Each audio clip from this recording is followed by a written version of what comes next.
এনসিপির উপর বড় রকম একটা হামলা হতে যাচ্ছে, যে হামলাটা প্রতিহত করার জন্য আসলে পুলিশ যথেষ্ট অ্যাক্টিভ ছিল না। গত একটা বছর ধরে এটাই দেখতেছি যে ওরা কোনো কিছু না পারলে শেষ পর্যন্ত একটা গুজব ছড়ায় দেয়। গোপালগঞ্জের মতো জায়গায় দাঁড়িয়ে যখন মুজিববাদ মুর্দাবাদ স্লোগান দিব, আসলে সেটাই আমাদের জীবনের সব থেকে বড় পাওয়া ছিল। আমার ছোট বাচ্চাটাও এখন তাকে শুধু একটা জিনিস বোঝায় যে ভারত বিরোধী হওয়া ইমানের অঙ্গ। দেখেন, গোপালগঞ্জ হচ্ছে আওয়ামী লীগের রাজধানী। কেউ একজন যদি সাহস করে সামনে না বসে, তার পিছনে আসলে শত লোক আসবে না, স্রোতের বিপরীতে একজনকে দাঁড়াতেই হবে।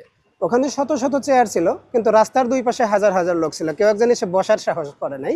আমি সর্বপ্রথম সাহস করলাম, এবং এনসিপির যারা জেলা নেতৃবৃন্দ ছিল তাদেরকে আমি এই বিষয়টা ইনশিওর করলাম যে দেখেন, আমি যখন বসে থাকবো, ঝড় হোক, বৃষ্টি হোক, রোদ হোক, আমি যখন বসে থাকবো দেখবেন আমার পিছনে শত শত লোক, এবং শেষ পর্যন্ত আমার পিছনে শত শত লোক বসার সাহস করছিল। RICL TMX, যুগের পর যুগ স্থাপনা থাকে মজবুত। আসলে ওদের যে চিন্তা ভাবনাটা ছিল সেটা হলো এনসিপির শীর্ষ নেতৃবৃন্দকে হত্যা করা। এই হত্যা করার জন্য ওরা আসলে মূলত মাজার কেন্দ্রিক হয়ে যায়। ওদের গুজব যে ছড়াইছিল যে আসলে তারা এনসিপি নেতৃবৃন্দ মাজার ভাঙতে যাচ্ছে। তো যারা মূলত শুটার ছিল, যারা মূলত আক্রমণে আসবে, এরা মাজার কেন্দ্রিক হয়ে যায়, মাজারের ওখানে অবস্থান করে। আর যখন এনসিপি নেতৃবৃন্দ মাজারে যায় নাই, শহরে সমাবেশ করবে, তখন ওদের আসলে ভুল ভাঙে। যখন ভুল ভাঙে তখন এলাকার যারা ছিল, এলাকার বাইরের যারা ছিল, ওরা ককটেল, দেশীয় অস্ত্রশস্ত্র সহ মঞ্চে হামলা করে।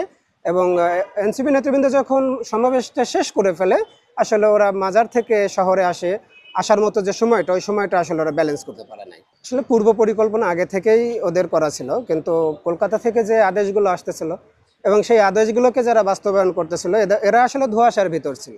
ওরা মূলত চাচ্ছিল যে এনসিপির নেতৃবৃন্দ জেলায় ঢুকতে না পারে, যার কারণে আপনারা দেখেছেন যে সকালবেলায় টিএনআর গাড়ি, পুলিশের গাড়ি ভাঙচুর করা হয়েছে, রাস্তার বিভিন্ন জায়গায় গাছ ফেলে সড়ক অবরোধ করা হয়েছে। ওরা আসলে হামলার ছকটা চতুর্মুখী করতে গিয়ে মূল হামলাটাই আসলে সমন্বয় করতে পারেনি। শেখ হাসিনা আসলে ধ্বংস হয়েছে পাপের কারণে, এটা আপনাকে স্বীকার করতে হবে। দেখবেন অনেক মানুষ আছে যারা জুলাইয়ের ক্রেডিট নিতে চায় না। তো আপনাদেরকে একটা বিষয় ক্লিয়ার করি যে আসলে এই রয়ের এজেন্ট এটা সেটা, জুলাই অভ্যুত্থান, শেখ হাসিনা যখন ধ্বংস হয়ে যাবে, যাওয়ারই ছিল, যার কারণে ধ্বংস হয়েছে। আর গোপালগঞ্জের মতো জায়গায় দাঁড়িয়ে যখন মুজিববাদ মুর্দাবাদ স্লোগান দিব, আসলে সেটাই আমাদের জীবনের সব থেকে বড় পাওয়া ছিল। আমি তো জন্মসূত্রে ভারত বিরোধী। আমার ছোট বাচ্চাটাও এখন তাকে শুধু একটা জিনিস বোঝায় যে ভারত বিরোধী হওয়া ইমানের অঙ্গ। এনসিপির উপর যে আক্রমণটা হবে, পুলিশ আসলে কি ক্লিয়ারেন্স দেয়?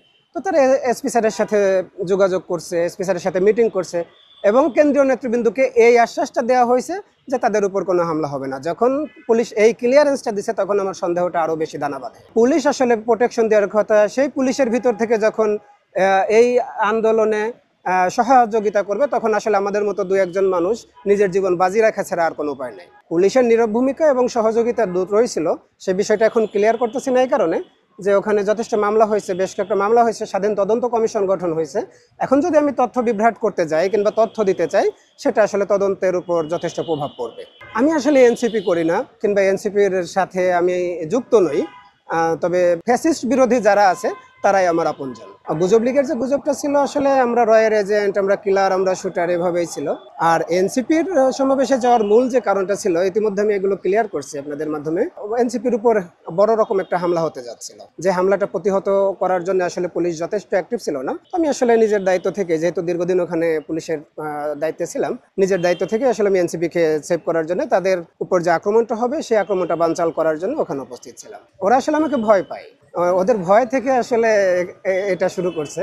আসলে ওরা চাচ্ছিল যে বড় রকম একটা আক্রমণ করবে, কিন্তু যেসব চ্যাংরা ছেলেরা, আঠাখোর ছেলেরা আসলে আক্রমণে আসতেছিল, ওরা আসলে আমাকে দেখে আগানোর সাহস পাচ্ছিল না। পরবর্তীতে যখন আসলে না পারে, তখন ওদের সব থেকে বড় অস্ত্র হচ্ছে গুজব। ওরা আসলে গুজবের ডালপালা ছড়াইছে। গত একটা বছর ধরে এটাই দেখতেছি যে ওরা কোনো কিছু না পারলে শেষ পর্যন্ত একটা গুজব ছড়াই দেয়।